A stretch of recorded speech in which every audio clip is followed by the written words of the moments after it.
श्रीकृष्णपरब्रह्मणे नमः। श्रीमद्भगवद्गीता अथ प्रथमोऽध्यायः। अर्जुनविषादयोगः।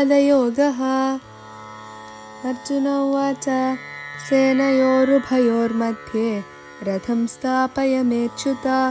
అర్జునుడు ఇలా అంటున్నాడు, ఓ అచ్యుత, రెండు సైన్యాల మధ్య నా రథాన్ని నిలుపుము. శత్రువులు ఎవరో తానెవరితో పోరాడాలో ఒకసారి పరిశీలించడానికి అర్జునుడు ఈ కోరిక కోరాడు. అర్జునుడు కృష్ణుణ్ణి అచ్యుత అని సంబోధించాడు. అచ్యుత అంటే ఎన్నడూ తన స్థితి నుండి జారనివాడు అని అర్థం. పరమాత్మ తన భక్తుడికి సారథిగా మారినా ఆయన దైవత్వం ఏమాత్రం తగ్గదు అని ఇక్కడ భావం. అలాగే తనను నమ్మిన భక్తుణ్ణి ఎన్నడూ చెయ్యి వదలనివాడు అని కూడా అర్థం.